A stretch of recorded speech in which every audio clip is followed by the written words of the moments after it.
Bonjour et bienvenue à votre bulletin de nouvelles de la Haute-Gaspésie, une présentation de Télévision Haute-Gaspésie et de l'Avantage gaspésien. Mon nom est Dominique Fortier et à ma gauche, Frédéric Deroy, notre commentateur maison. Alors bonjour Fred. Hey, bonjour Dominique. Passe une belle semaine. Oui, très belle. Oui, t'as pas perdu de prix tempo dans les vents de la semaine dernière. Non, ça a été dur pour les bacs à recyclage, mais on a tout retrouvé. Effectivement. Et là, on attend impatiemment la tombée de la première neige, n'est-ce pas? Oui, ben moi, pour de vrai, Dominique, Oui. toi, je sais que c'est ironique, mais amateur de ski de fond et de planche à neige, alors j'ai bien hâte. Ben écoute, ça ne devrait pas tarder, hein? Et en attendant cette Oui. première neige, on va parler de l'actualité. Ici à Capcha, l'usine Orbit fait encore parler d'elle. On sait qu'un démantèlement semble être inévitable. On a jusqu'au 26 novembre pour trouver un repreneur. Ouais. Sans quoi, on pourrait procéder à une vente de feu. Donc, tous les équipements à l'intérieur de l'usine qui seraient encore potables seraient mis sur des sites d'enchères et vendus. Je parlais avec le contrôleur de la firme PricewaterhouseCoopers qui est responsable un peu de la gestion de ce dossier-là, M. Christian Bourque, qui me disait qu'il y a eu 3 repreneurs potentiels, mais le problème avec ces groupes-là, c'est qu'on n'avait pas les reins assez solides, donc Ouais. on n'avait pas on n'a pas réussi à faire des offres assez intéressantes. Il resterait un de ces 3 acheteurs potentiels-là qui serait toujours sur les rangs, mais on dit qu'on est loin de la coupe aux lèvres. Et ce qui est intéressant dans ce dossier-là, Oui. c'est que l'un de ces acheteurs potentiels-là est un groupe de Toronto. Donc, en fouillant un petit peu, on découvre que c'est l'entreprise Yava Alumina, qui a des adresses un peu partout, là, un bureau d'avocats à Montréal, des administrateurs en Colombie-Britannique, à Toronto. Et on retrouve le nom de Richard Boudreau. Et vous me dites, mais d'où vient ce nom? Oui, ceux qui n'ont pas le dossier par cœur en tête, mais c'est un nom qui ressurgit du passé. Effectivement, c'était le monsieur qui était venu nous présenter Orbit et qui a dirigé Orbit à Capcha, le PDG, pendant plusieurs années, Ouais. avant d'être remplacé par Glenn Kelly, et je pense que c'est en 2017. Alors, monsieur Boudreau, justement, refait surface. Il siège au conseil d'administration de Yava Technologies et de sa branche Yava Alumina, qui propose en tout point un projet pareil comme celui d'Orbit, Alumine Haute Pureté, pour faire des batteries LED, pour des instruments chirurgicaux, des fenêtres, des écrans de téléphone cellulaire. Alors, c'est un projet estimé à 100 millions qu'on voudrait implanter à Bécancour. Alors là, on fait nos petites recherches pour se rendre compte qu'il y a déjà des lettres qui ont été envoyées aux 2 paliers de gouvernement. On dit qu'on a déjà réussi à aller chercher 7,8 millions en argent auprès d'investisseurs et qu'on aurait aussi une lettre confirmant qu'on étudie le dossier au ministère de l'Économie. On aurait aussi une somme qui serait réservée là, au palier fédéral là, dans le cadre d'un organisme qui s'occupe des technologies propres. Donc, c'est un projet qui en est encore à ses premiers balbutiements, mais tu comprendras, Fred, que lorsqu'on voit un tel projet vouloir prendre son envol à Bécancour alors qu'on est en train de perdre un projet absolument similaire ici à Capcha, ça soulève des questions, là. Ouais, tu sais, quand on dit ferme ça puis repars ça sur un autre nom, ça ressemble à ça un peu. Ce qui est dommage, dans le fond, ce qui a empêché Orbit de faire de l'argent, c'est le fameux calcinateur qui a jamais réussi à produire suffisamment de chaleur constante pour pouvoir créer de grosses quantités d'alumine. On était capable de le faire d'un point de vue artisanal, en petite quantité. Mais les contrats de ce genre-là, au point de vue commercial, industriel, c'est des grosses quantités. Donc, c'est le calcinateur qui a fait tout foirer, si on veut. Mais là, si on redemande de l'argent au gouvernement pour repartir ça ailleurs, ce serait carrément indécent de la part des gouvernements d'embarquer dans ce projet-là parce que ça existe déjà. Alors qu'on règle le problème du calcinateur et qu'on fasse virer l'usine à Capcha, sinon qu'on oublie le projet. Ce qui est intéressant avec Orbit, c'est que de l'alumine de haute pureté, ils s'en créent ailleurs dans le monde. C'est ailleurs qui fournissent présentement les constructeurs de piles ou d'écrans de téléphone et de tablette, sauf que c'est des procédés qui sont très polluants. Ce qui était intéressant avec Orbit, c'était une technologie qui était propre. En bout de procédé, on n'avait pratiquement pas de déchets, ce qui était une grosse avancée par rapport à l'alumine de haute pureté. Mais le fameux calcinateur a tout gâché. Mais le calcinateur sera le même problème si on ouvre à Bécancour. Donc, si on a une solution pour ce morceau-là, qu'on l'applique à Capcha et qu'on sauve cette industrie-là. Sinon, qu'on arrête ça et on passe à autre chose. Mais ça serait vraiment insultant pour la Gaspésie si le projet réouvrait à Bécancour et qu'on ferme à Cap-Chat. Ce serait carrément une tape au visage là, pour la région. Et c'est très difficile d'avoir des informations du côté d'IAVA. J'ai tenté justement de trouver des numéros de téléphone. On en trouve lorsqu'on fouille dans certains documents légaux qui sont déposés, des déclarations financières, des choses comme ça. Donc j'ai réussi à parler avec un des administrateurs qui, lui, n'avait pas l'autorité pour parler au nom de l'entreprise.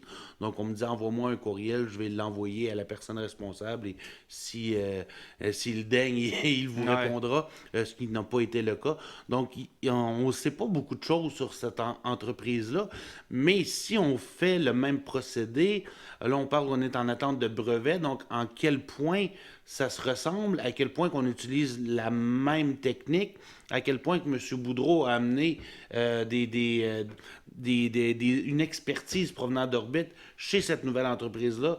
Il y a plusieurs questions qui restent toujours en suspens. Donc, par contre, ce qu'on peut dire, c'est que j'ai parlé avec le député de Nicolet Bécancour, Donald Martel, qui connaît bien Orbit pour avoir été le porte-parole de la Gaspésie au sein de la CAQ lors de l'ancien gouvernement libéral. Donc, lui me disait, nous, depuis la fermeture de la centrale nucléaire, on attend des projets à saveur économique importants. Et il dit, moi, dans le comté, là, ce projet-là, avant que ça sorte dans le Journal de Québec, on n'en avait jamais entendu parler. Là.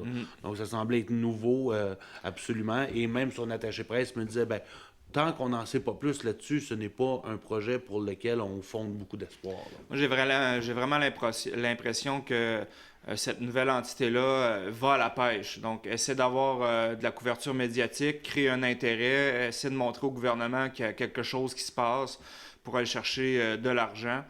Mais, comme j'ai dit, ça serait indécent pour le gouvernement d'investir dans quelque chose qui est présentement presque à point ici en Gaspésie et dont la matière première est dans le coin de Grande-Vallée, je crois. Donc, il n'y aurait aucune excuse à mettre de l'argent là si on n'en remet pas ici. Et il y en a déjà eu quand même pas mal d'investis dans la région. Donc, à suivre, mais j'invite les gens à aller lire l'article sur l'avantage parce que c'est très clair et un bon travail de recherche, cher Dominique. Merci beaucoup. Alors, le 26 novembre, on saura officiellement si on procède au démantèlement de l'usine Orbit à Cap-Chat. Toujours dans l'actualité, on se déplace cette fois-ci dans l'Est du côté de Mont-Louis. On avait eu une manifestation il n'y a pas si longtemps en marge de la campagne électorale pour demander un accès piétonnier au fameux quai de Mont-Louis qui est en voie d'être enroché. Alors, on sait que c'est une longue saga qui remonte à l'époque de l'ex-maire Serge Chrétien qui lui avait donné son aval pour les travaux en ne s'y opposant pas.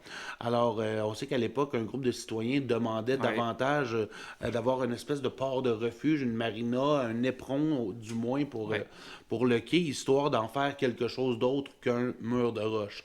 Alors, à minuit moins une, là, on demande l'accès piétonnier. On a finalement accordé aux gens de Mont-Louis une rencontre avec Transport Canada, histoire de discuter justement de qu'est-ce qu'on veut. Alors, Danny Bergeron, qui est un peu à la tête de ce regroupement citoyen-là, a fourni des documents, des photos, montré, c'est ce qu'on aimerait avoir. Alors, au moins, Transport Canada s'est engagé à étudier cette demande-là. Et on n'aura pas de réponse avant le 20 novembre, puisque c'est à peu près dans ce moment-là que le gouvernement libéral devrait faire son assermentation et mettre les ministres en poste. Alors, peut-être après, entre le 20 novembre et le 1er décembre, on pourrait peut-être avoir une réponse. Mais rendu là, c'est dans les bonnes grâces là, de Transport Canada. Là. Ce qui est déjà une bonne nouvelle, c'est qu'il y a eu cette rencontre, que Transport Canada montre l'intérêt de vouloir régler le dossier. De toute façon, un peu comme les gens de Mont-Louis disaient, il y a des pêcheurs qui vont y aller sur l'enrochement, donc c'est une question de sécurité à la base. Donc, sachant que des gens vont y aller, aussi bien rendre ça sécuritaire. Et l'ouverture est une bonne nouvelle. Déjà, des camions circulent dessus. Je pense que la transformation de l'avenue piétonne ne serait pas si compliquée pour Transport Canada. Donc, qu'on écoute les citoyens et qu'on donne c'est un prix de consolation parce que le projet initial qui était désiré, comme tu disais, c'était vraiment beaucoup plus ambitieux. C'est ça, c'était carrément d'avoir une marina pour les bateaux de plaisance qui étaient reliés aussi à la Pointe-Sec et à tout le camping et l'espace, je me souviens plus du nom, Parc-et-Mer. le Parc-et-Mer. Donc, ce qui créait une espèce de regroupement intéressant par rapport au tourisme et qui serait très attractif là, pour Mont-Louis. Donc, ce prix de consolation-là, l'avenue piétonne, je crois que Transport Canada le doit bien à Mont-Louis. Et c'est assez étonnant, hein, on voit que ce qui est là, ben, ce morceau-là, c'est Transport Canada. Et d'habitude, on voit Pêche et Océan pour les quais, etc. Donc, Oui, ben Danny Bergeron disait que justement ça faisait figure d'exception, que ça aurait probablement dû être sous l'autorité de Pêche et Océan. Alors, il y a eu une demande qui a été faite à la députée réélue Diane Leboutier pour intervenir dans ce dossier-là, histoire de peut-être faciliter un peu l'étude du dossier. oui, on verra son intérêt à défendre la Haute-Gaspésie. Effectivement.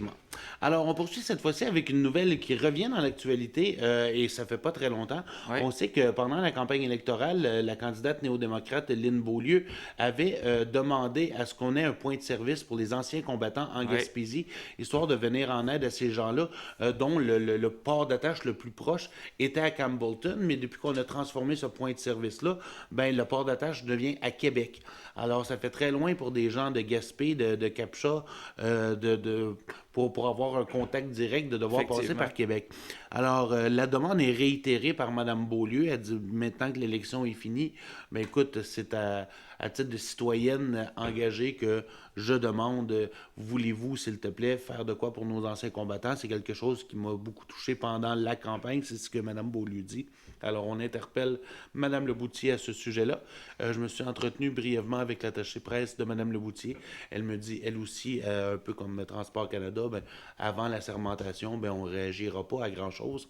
Alors, on va voir par la suite là, quelle sera la réponse de la députée réélue. Ben, très bon timing de Mme Beaulieu. Donc, on est tout de suite après l'élection. Donc, on connaît encore qui était candidat et bon, les dossiers qui étaient défendus pendant la campagne. Et on est tout près du jour du souvenir aussi. Donc, je pense que les planètes s'alignent pour faire cette demande-là.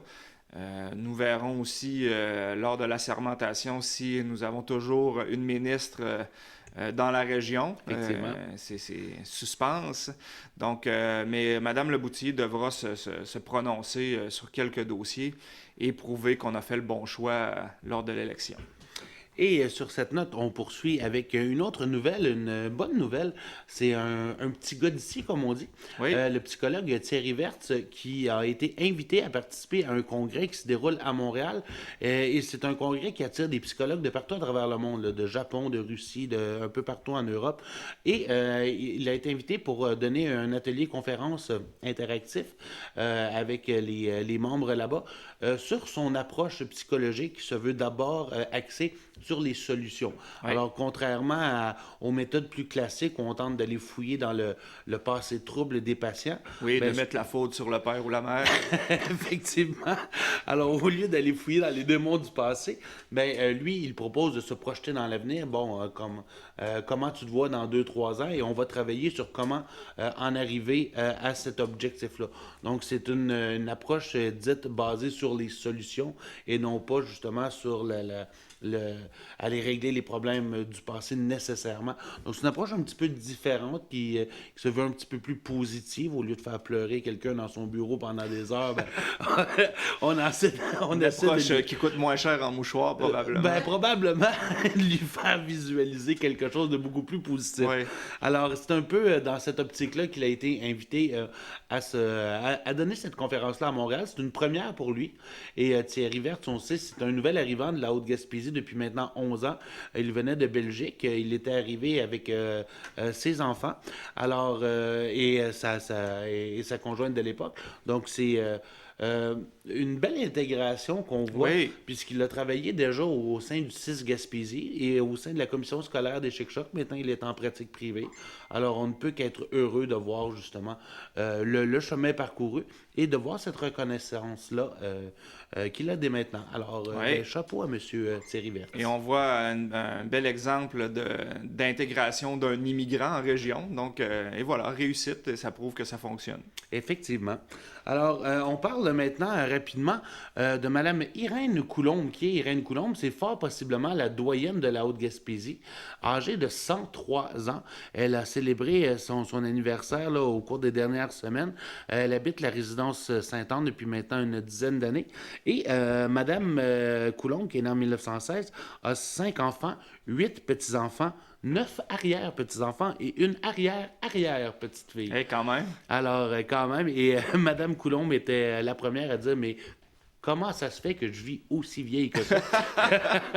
Alors, le secret est probablement, on le voit sur la photo, le grand sourire de Madame Coulombe qui est toujours de bonne humeur, qui propage le bonheur et la joie au sein de la résidence Sainte-Anne auprès de ses autres comparses. Alors, ben, on souhaite un joyeux anniversaire et encore une longue vie à Madame Coulombe. Voilà.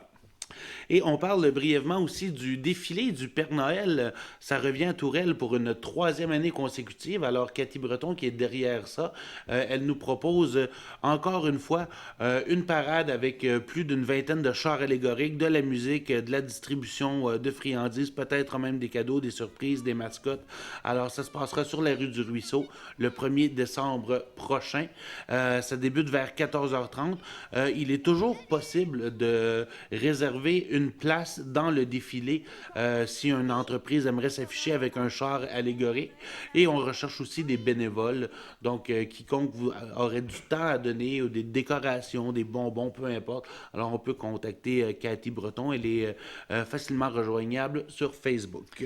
Moi, ce que j'aime beaucoup là-dedans, c'est un peu comme ce qui s'est passé avec l'Halloween, c'est que ça part des citoyens. Donc, que les citoyens embarquent et veulent créer du dynamisme et de la vitalité dans leur région, là, c'est vraiment intéressant de voir ça aller. Donc, chapeau. Effectivement. Et on termine avant notre portion entrevue en parlant du Nordais de la Haute-Gaspésie. Alors, Oui. c'était le début de la saison officielle. On a commencé ça en Lyon avec une victoire de 7-5 à l'étranger contre les puissants corsaires de Forillon.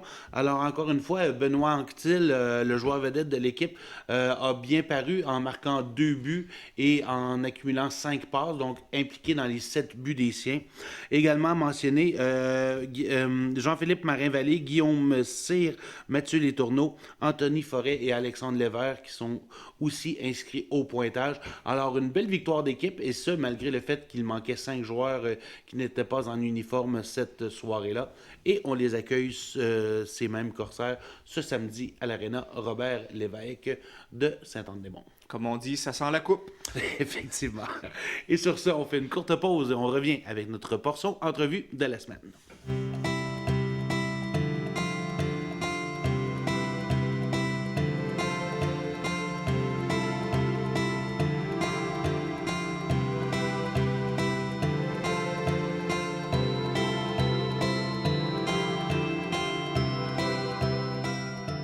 James Henry Atkins. Je suis cofondateur avec mon frère Charles de l'entreprise Atkins et Frères de Mont-Louis. Je m'appelle Guillaume Thibault, je suis propriétaire de la compagnie Atkins et Frères, située à Mont-Louis en Haute-Gaspésie depuis 5 ans maintenant. On a entre 15 et 25 employés, on est spécialisé dans les produits fumés. Quand j'ai acquis l'entreprise Atkins et Frères, j'étais déjà directeur général et j'avais pour mandat de vendre la compagnie à un tiers. Et à force d'essayer de la vendre, je me la suis vendue à moi-même. Alors il s'agit d'une relève à l'interne, ce qui témoigne de la qualité et des valeurs de l'entreprise comme telle, puisque la personne qui le reprend est d'accord avec la mission de l'entreprise. C'est une grande fierté. Le processus de transfert dans son ensemble s'est passé vraiment très facilement, étant donné ma position dans l'entreprise déjà dans le passé. Je connaissais déjà très bien l'entreprise, tous les employés depuis plusieurs années, donc ça s'est fait très fluidement. L'aide que j'ai bénéficiée des organismes locaux qui sont la CLD et la SADC de la Haute-Gaspésie. C'est principalement des prêts pour la relève, des prêts jeunesse. De devenir entrepreneur, ça m'a permis de me réaliser sous plusieurs aspects. L'aspect humain avec mon équipe de travail, sur l'aspect personnel parce que je suis capable maintenant de toucher à tout et de vraiment vivre au jour le jour mon entreprise. Le gros atout d'avoir une entreprise en Haute-Gaspésie, c'est principalement l'attrait touristique.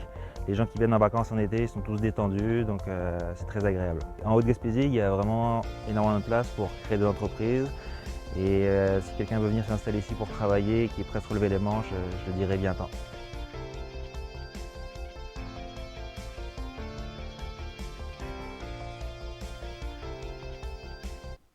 Alors, nous sommes de retour à votre bulletin de nouvelles de la Haute-Gaspésie et j'ai le plaisir d'accueillir dans nos studios Mme Geneviève Gagné du Centre d'action bénévole des Chic-Chocs.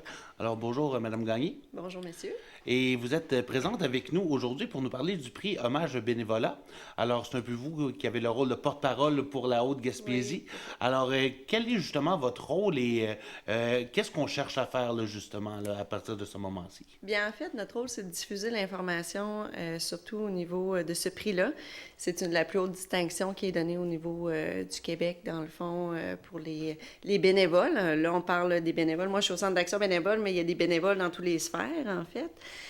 Donc, c'est vraiment le bon moment de dire merci à nos bénévoles qui s'impliquent à tous les niveaux, que ce soit dans les écoles, que ce soit dans des organismes communautaires ou pas, dans les municipalités. Donc, vraiment, il y a des gens dans leur quotidien qui donnent des journées, des heures, totalement gracieusement et de façon complètement volontaire. Et ceci étant dit, s'ils ne le faisaient pas, on assisterait à quelque chose de plus ou moins intéressant. Donc, c'est vraiment important de souligner leur implication parce que c'est pas dû, en fait. Ça vient vraiment d'eux. Donc, si vous connaissez quelqu'un qui s'implique de façon quotidienne et qui fait une différence dans votre milieu, là, c'est le bon moment d'y penser. Vous avez jusqu'au 5 décembre, en fait, pour le faire. Il faut aller sur le site du gouvernement du Québec à www.dites-lui-merci.com. Donc, c'est ça, le Centre d'action bénévole. Si vous avez des questions, vous pouvez nous appeler. Vous pouvez appeler aussi le réseau de l'Action bénévole du Québec. Ça va être la 23e cérémonie. Et justement, c'est les gens qui doivent proposer un bénévole? Absolument. Oui. En fait, il y a 4 catégories. La première catégorie, c'est jeunes bénévoles. Donc, il faut que la personne ait entre 14 et 35 ans. C'est-à-dire que si vous connaissez quelqu'un qui s'implique beaucoup, qui a 13 ans actuellement, mais qui va avoir 14 ans au 31 décembre 2019, dans le fond, il va être admissible. Il va y avoir aussi une catégorie pour bénévoles, c'est-à-dire 35 ans et plus. Une catégorie pour les organismes qui encadrent bien des bénévoles. On peut penser, disons, à la Fête du bois flotté, qui me vient rapidement comme ça, comme exemple, qui s'appuie beaucoup sur le bénévolat. Puis il y a aussi, dans le fond, une catégorie spéciale cette année pour les jeunes bénévoles qui s'impliquent au niveau des communications. Donc, ça peut être des radios communautaires, ça peut être dans la radio de l'école, ça peut être au niveau des télévisions communautaires aussi. Mais nous, on est trop vieux, dans le fond. Oui, c'est ça. C'est 35 ans. Et voilà! Zut! Mais c'est ça, il y a 4 catégories. Donc, ça va être des prix qui vont être remis à l'Assemblée nationale du Québec le 21 avril 2020.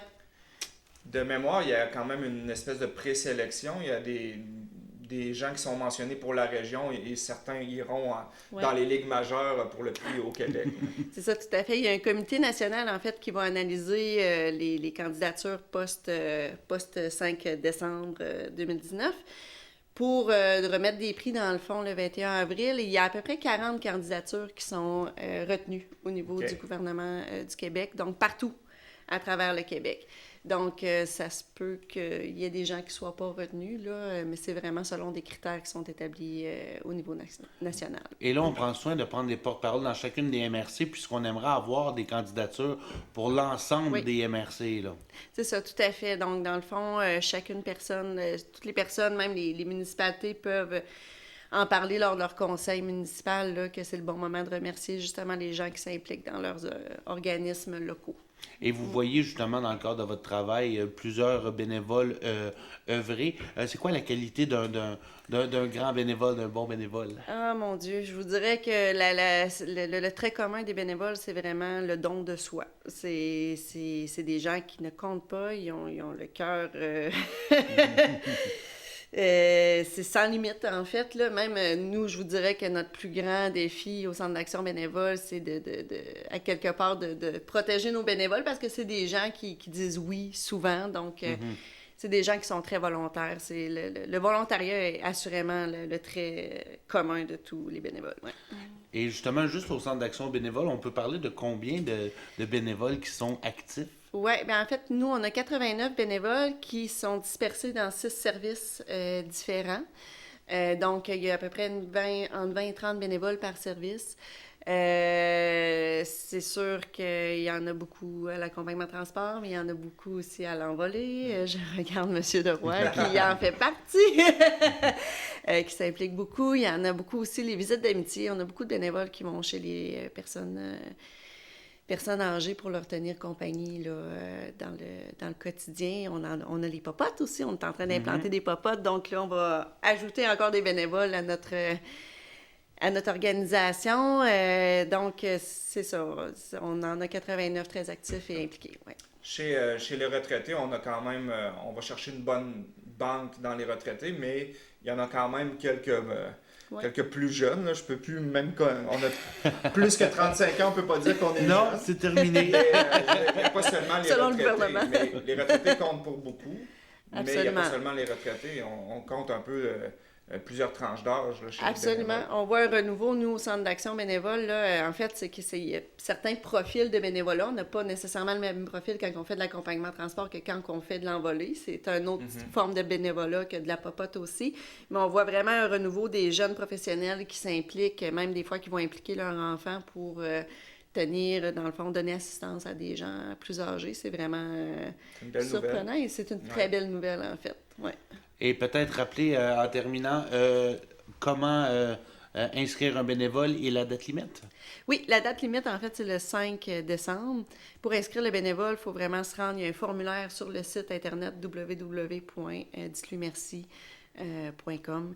Donc, allez-y allègrement. Et si vous avez besoin de support, vous pouvez toujours appeler au Centre d'action bénévole au poste 101 418-763-7038.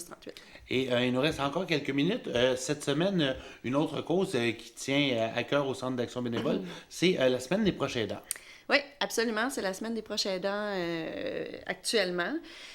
Donc, j'en profite aussi pour dire aux gens qui aident un proche ou que ce soit un cousin, que ce soit un oncle, que ce soit un parent, un père ou une mère qui est en perte d'autonomie, une personne qui doit investir du temps beaucoup auprès de cette personne-là ou même pas beaucoup, mais qui est présente dans l'univers de cette personne-là pour l'aider au quotidien. Si jamais vous avez besoin de support ou si vous voulez avoir des moments de répit, qu'on appelle, je vous invite à appeler au Centre d'action bénévole 418-763-7038. Au poste 105, ce sera notre intervenante Jenny Lévesque qui va vous répondre pour vous donner de bons conseils et des moments de répit. Parce que comme le terme qu'on utilise, aidant naturel, pour certaines personnes, s'occuper d'un proche, ben c'est naturel. Alors, on n'a pas l'impression qu'on fait une tâche ou bien qu'on puise dans notre énergie pour aider l'autre. Oui, c'est ça. On s'oublie un peu. Beaucoup de personnes, en fait, ne s'identifient pas comme aidant naturel parce que, justement, ils se disent ben, c'est naturel d'aider un proche. Toutefois, il faut se donner ces moments-là de recul parfois pour être capable de mieux se propulser, peut-être aussi de mieux aider parce que, veut pas, c'est beaucoup d'énergie aussi à investir au quotidien. Donc, il ne faut pas hésiter, il ne faut pas avoir peur, même si la personne se questionne sur la définition de proche aidant. La plupart des gens qui viennent à nos services à l'origine ne s'identifiaient pas comme proche aidant, mais c'est à force de parler avec Jenny qu'ils font comme « Ah oui, voilà, je le suis. » Et, des fois, c'est juste de pouvoir aller chez la coiffeuse 1 heure et de ne pas avoir ce souci si tout est sous contrôle à la maison. Voilà. Donc, des petits moments de répit, des fois, c'est pas grand-chose, mais ça te décharge un peu mentalement une personne qui est toujours à prendre soin de quelqu'un d'autre. Donc, Absolument. c'est pas obligé d'être des grosses affaires là, de répit. C'est Non. des petits gestes des fois qui vont faire du bien. Donc, le Centre d'action bénévole est là pour aider. Il ne faut Ouais, pas se absolument. sentir coupable là, Non, de prendre ce absolument temps pas. d'arrêt-là. Puis il ne faut pas se sentir coupable non plus de verbaliser ce qu'on vit. Parce que c'est justement, ça va nous aider dans notre quotidien à être encore plus présent d'esprit parce qu'on va avoir moins de poids sur nos épaules, en fait. Effectivement. Alors, ben, pour les proches aidants, pour le prix hommage bénévolat, on peut appeler au 763-7038, contacter soit vous ou quelqu'un qui travaille au sein du Centre d'action bénévole. Et sur ce, ben, c'est déjà la fin. Alors, merci beaucoup, Mme Gagné, d'avoir été avec nous. Fred, merci à nouveau de ta présence. Toujours un plaisir. Et on rappelle aux gens, ben, ce samedi, si vous voulez un petit peu de divertissement, ça se passe à l'Aréna J. Robert Lévesque de Sainte-Anne-des-Monts. C'est le Nordais de la Haute-Gaspésie qui accueille les Corsaires de Forion. C'est leur deuxième match de la saison. Alors, on va encourager le Nordais. Et sur ce, on vous souhaite une bonne semaine et on se dit à la semaine prochaine.